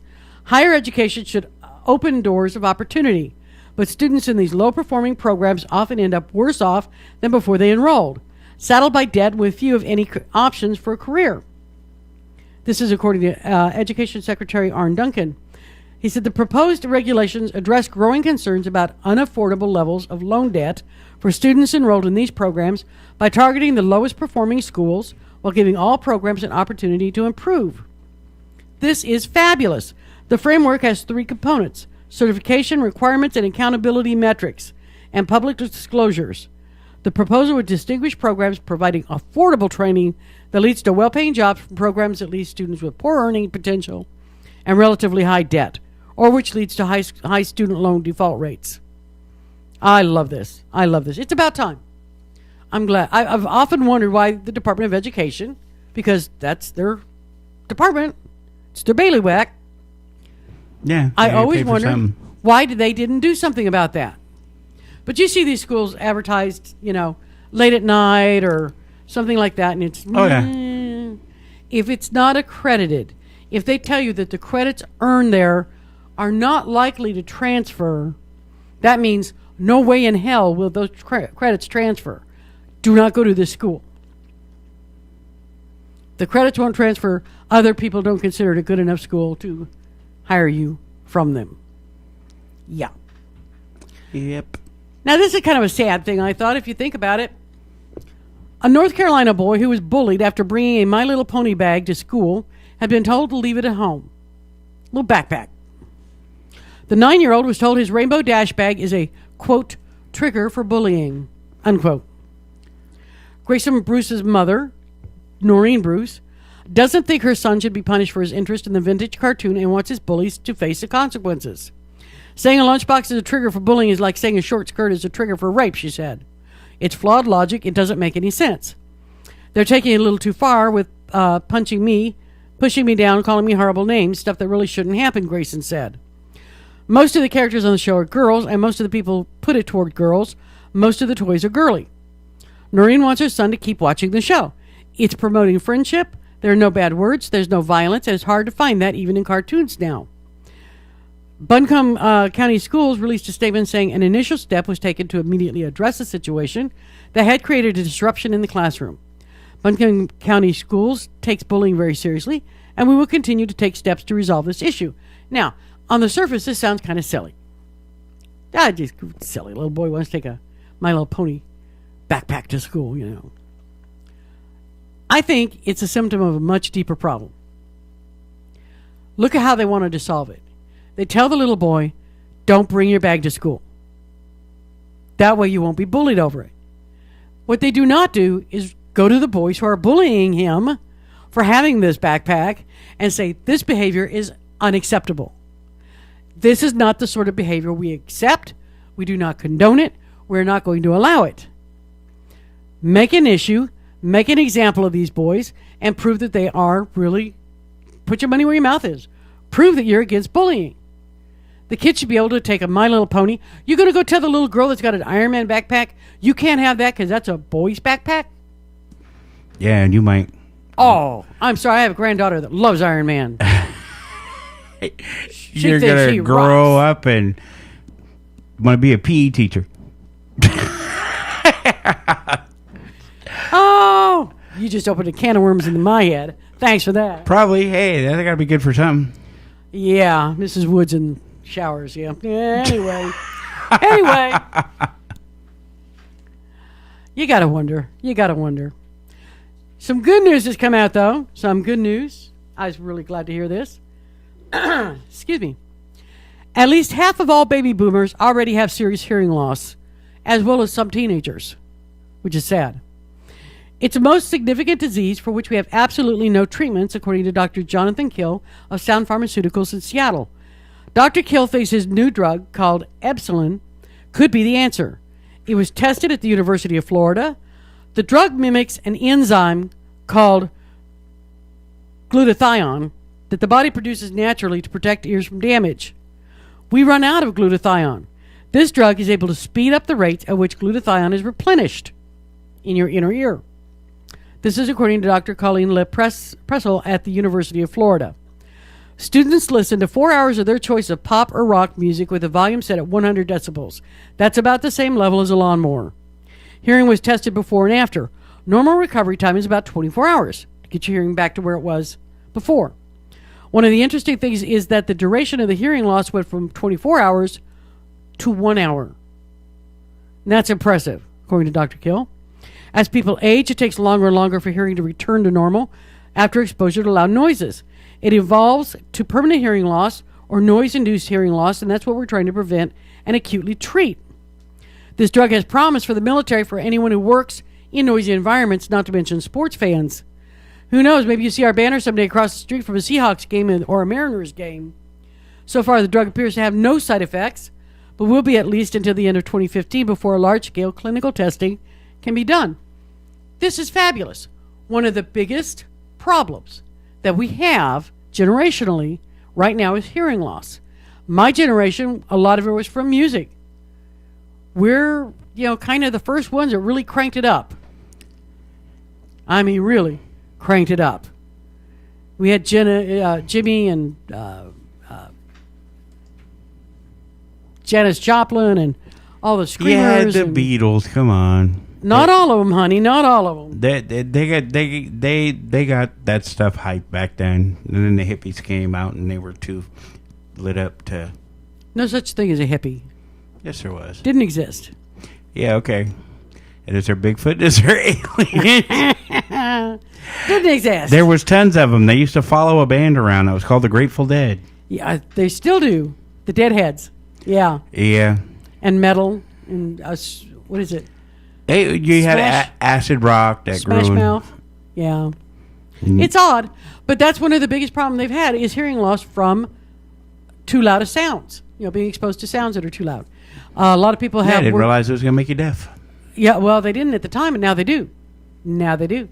And a lot of people have hearing loss from their jobs. They worked in loud environments and stuff. If they could fix that, that's amazing. I was really glad to hear that. I thought that's amazing. I love it. Now, and then kids will have no excuse for not listening to their parents. What's my favorite kind of crook? It's stupid ones, usually. Stupid, dumb crooks. I love them. Makes it so easy to catch them. Yeah. Now, this guy is like way high on the feeding chain here. The reason a drug supply is called a stash is because it's supposed to be stashed. See how one follows the other? It's logic. Yeah, I've caught that a time or two. Yeah. Apparently, a New Jersey man showed up to court on Wednesday with over 40 bags of heroin on him. Oops. And was subsequently arrested. Timon Moley, 18 years old, was scheduled for an appearance at the Township Hamilton Municipal Court in Mays Landing. When Molly and two other people he was with arrived, court officers noticed that they smelled strongly of marijuana. Yeah. This is a lesson for you boys and girls. They've legalized marijuana. It has a strong odor. It is an unmistakable odor. It doesn't smell like anything else. Don't go to court is. with it being your cologne because it's going to make them check for other things. If you're already going to court, little radar thing is going to pop out and the dish is going to spin around and bzzz, they're going to look right at you. You're already going to court. That means you've got a knack for doing something against the law. Bingo. And normally you don't take those things with you. No, not to court. Well, not when to authorities, court, you leave your cell phone in the car. yeah, everything. Your drugs at home with the guns. Yeah. When authorities conducted an investigation, they discovered that Molly had 43 bags of heroin and over $400 cash on his person. Thought they were going to make some money before or after. Apparently, yes. Now, the Make up investigation had sales. nothing to do with the original reason he was scheduled to appear. He was charged with possession of heroin and possession of heroin with the intent to distribute, and was being held at the Atlantic County Justice Facility on $15,000 cash bail as of Thursday. Two people who were with him were not charged and were released. Show up to court with 40 bags of marijuana. Or heroin, I mean. Heroin. That's Heroin. worse. And you know what's amazing? Apparently, heroin's on a huge rise right now. Huge. It's starting to take the place of the meth problem we've had. You can't cook it up yourself, but it's cheaper. So people are turning to heroin, which is really, really sad. Yeah. Heroin is an opiate, and it kills people. It kills people a lot. And it kills people because you shoot it up or snort it or whatever, however you take it, and it depresses your respiratory system. And you're stoned, so you don't really notice, you don't pay any attention, you don't really care, and then it depresses it some more, and then depresses it some more, and next thing you know, you're not breathing anymore, and you really don't care. Forever, you don't care. I thought it was really amazing. I saw in the paper a few days ago that in Kitsap County, they're working to make Narcan over the counter. Now, Narcan can be administered either IV or by nose spray. Ah. The amazing thing about Narcan, I have seen people overdosed on heroin and opiates. I have seen paramedics administer Narcan. You go from someone who is out cold, just death's door practically, sitting up and yelling at you that fast. It's amazing. Basically what Narcan does is it goes into your system and it knocks the heroin out of the receptors that it's in and blocks the receptors so it can't go back, and it completely takes away the high. I have seen people brought back with Narcan, literally from death's door, who are angry that their high was blown. Somebody, the paramedic or whatever, ruined their high. Unbelievable. Just unbelievable. But I'm more impressed by the fact that this person can go from being at death's door to sitting up and arguing in just a matter of like a couple of minutes. That's amazing. And I think the fact that the county is forward thinking enough is in our county medic, Scott Lindquist, is our doctor, our public health doctor for the county. And he's behind this push to legalize it, put it out there, make it over the counter. Mm-hmm. And I'll tell you, if we have the problem that everyone is saying we have with heroin getting to be such a widespread issue, this is brilliant. This is brilliant. Because I tell you, it puts the ability in the hands of mothers and spouses and people who are around these people that are strung out on heroin to quite possibly save their lives. Because if somebody goes down and they're not breathing, if you wait for a paramedic to show up, they're gone.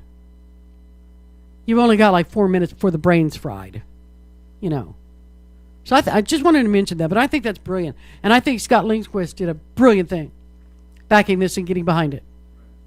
I like it.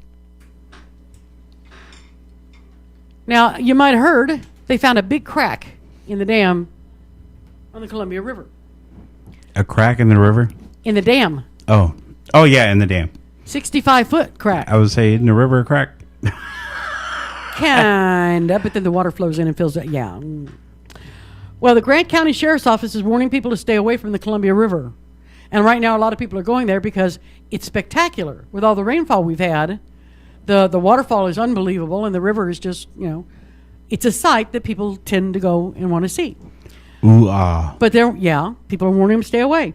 It's a newest safety concern with the residual effect after a crack was found in the Wanapum Dam last month. Crews discovered a 65-foot-long crack in a spillway, and the Grant County PUD drained the reservoir behind it as a precaution. Now, water levels have fallen to close to 30 feet since the order went into effect. That's quite a drop for a dam. According to the Sheriff's Office, it has also uncovered soft soils, which haven't seen the light of day in half a century. Grant Sheriff's Office spokesman Ken Jones says there have been at least 4 calls for help since the water levels have dropped, including a pair of teenagers who were stuck in waist-high mud. It's almost like quicksand. Yeah. It's not even almost. It's just pretty close to what quicksand is. Really, really saturated, wet soil. Now, the Washington Department of Fish and Wildlife has closed 5 different sites, including Yo-Yo, Old Vantage Highway, Sunland Estates, Buckshot, and the Frenchman Coulee Climbing Rocks. Eugene Penix, who lives in Sunland Estates, says he used to have water surrounding the spit on the river. He now has acres of dry property in front of his home. If this goes on for a long period of time, then we're going to have a different kind of summer, he said. The drawdown has also revealed what the PUD refers to as culturally sensitive materials. Someone stumbled across a skull and bones. The county later determined that they were part of a Native American settlement that apparently they didn't even know was there. It's unclear when the PUD will come up with a temporary or permanent fix for the dam. PUD spokesman Tom Dedwick said Wednesday that the agency has hired a contractor to do some exploratory drilling. Consultants and federal regulators will have a final say with the fix. So basically, they have gone and found this just 65 foot. That's a ginormous crack. Yeah. That's a big crack in a dam. And, we've all seen the scary movies about people living below the dam and the dam gives way and the flood. No, it's terrible. Point of it is that actually does happen. That has happened in the past. It'll happen again in the future. Thankfully, it didn't happen this time. They caught the crack. Crack is a popular subject today. I just thought I'd point that out. I just found on the internet again another you had to go there. Piece about the story about the Playboy model. And you're talking about crack. And you had to go there. What did you find? It's the same thing about the model. It's just on a different page. Uh-huh. Yeah, we were talking about that the last hour. We had crack last hour and crack this hour. Well, it's a trend. It's a crack happy Sunday. It's a crack happy Sunday. It's a trend, I'm telling you. Hey, you want to have fun with Arnold Schwarzenegger? Oh, God. About him supposedly crushing stuff with his tank? Yeah. Yeah. He owns a tank. I don't know why I found that surprising. Because when I thought about it, I thought, well, no, I can see him owning a tank. Really? Apparently, Why wouldn't he? He's an action star. well, he's holding a contest with the lucky winner to crush multiple objects with his tank. All the proceeds will go to charity. The promotional video shows Schwarzenegger crushing cakes with a tank, bubble wrap. Bubble wrap. Bubble wrap with you a can't tank. think he didn't want to scratch the paint. That's what that is. Okay, there you go. A weight bench and a taxi cab with his tank. The former California governor is planning to donate the proceeds from the entries to After School All-Stars, an organization that provides year-round after-school programs. He's also promised to match every dollar raised. They do some of his careers and they can. See, that's... Well, I don't know. I don't know what's up. That's with him and what I'm Stallone. figuring. That's what I'm figuring is that he's trying to keep his name out there. Old men making action movies is... Although, I'll tell you something. Oh, what was the name of that movie? I am totally brain locked here because I wasn't thinking about it before. He made a movie. Arnold Schwarzenegger made a movie with another big action star. I want to say Sylvester Stallone. Okay. Came out not long ago. Yeah. The Escape or something like that. No, that wasn't it. Or The Expendables. No. Which had every action star ever known to man in it. I know. And they're getting ready to come out with another one. I know. Isn't it amazing? But anyway, they were in this movie, and we rented it because I told my husband, I said, I know it's going to be awful, but I just really want to see it. And it turned out we were so pleasantly surprised. It was a very good movie. It was well done. It was well acted. The old guys did good. I'm like, all right. There's hope for us old folks here. Really? I love it. I love it. Now, It's got to be The Escape Plan. That's their newest movie together. The Escape Plan. Yeah, that might have been it. The Escape Plan. I think that's it. Where they're escaping from prison or something. Thank you. Yeah, that's right, because that's his job. Sylvester Stallone, that's his job, is escaping from prisons. See, the previews don't make it look that hot. No, they don't. That's why I did not expect it to be good at all. But I was pleasantly surprised. It's a good movie. It's worth a one-time shot at least. It's worth it. I really liked it. Now, we're going through cost-cutting measures that you wouldn't believe, right?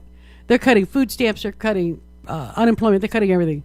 Did you know that Wall Street's average cash bonus for 2013 was $164,530? I want some. That's the average bonus Wall Street paid in 2013. Tell me that's not obscene. We're on the wrong line of work. We are in the wrong line of work. We need to do something, I'm telling you. It's just ridiculous. We've got veterans that can't get medical care because there's no money to help them. They can't get housing or jobs. But their average cash, and if it's average, you know that a lot of them are higher. There's something wrong. Something wrong, I'm telling you. So you were talking earlier, which I thought was amazing, about veterinarians complaining about the fact that they're seeing more dogs come in. You're asking a lot of me, lady. I am. I have high expectations. I am a woman. Get used to it. Isn't it like always? Yeah. Matter of fact, oh crap, I lost the page. But it's the Seattle vets that have noticed a rise in canine toxicity. One particular vet in general, he's had at least 12 cases since the legalization started. Marijuana. Yeah, and it's okay. I understand people want to get your dog stoned. It's cute, whatever. Don't force it on them. You'll find out what it's like. No matter what, we promise. And it's, if it could be damning, it's not damning to all breeds. Yeah. Because you got some pets that'll just get in the middle, and that's what they want. So it's toxic for dogs? It can be. I'm going to do some more research on this. Because it's not toxic for people. It's not at all. It is not toxic for people. There are some people that probably wish it was, but no, we're good. Yeah, well, what can you do? There's we something all you right. just can't deal with anymore, But I don't know. I think a lot of it might be, too, that because they've legalized it, there's more of it around in houses, I'm sure that there were a lot of people who said, well, I like marijuana. I liked it when I was younger and in college or whatever like this. But if they ever legalized it, maybe. So now there's a lot of people that ran out to try it again or try it for the first time and sitting around, and the critters get into it, I'll bet a lot of it is just that. They just get into it. Now, there's the moral of the story there. If you're going to get high on weed, don't get so high you don't remember to put it up and keep it out of reach of children and animals. There you go. Tell you what, that's your PSA for the day. We're going to take a break now. Be sure to stay tuned for the next hour. We've got the Outlaw Radio Network. Stay tuned. I'll see you next week. Bye-bye. I said no matter what color, you won't steal my brother. Everybody wants to live together. From NPR News in Washington, I'm Windsor Johnston. Russian officials say Crimeans have voted overwhelmingly to break away from Ukraine and join Russia. See, you NPR's distracted Gregory again. Warner Blew the whole reports thing. they're overjoyed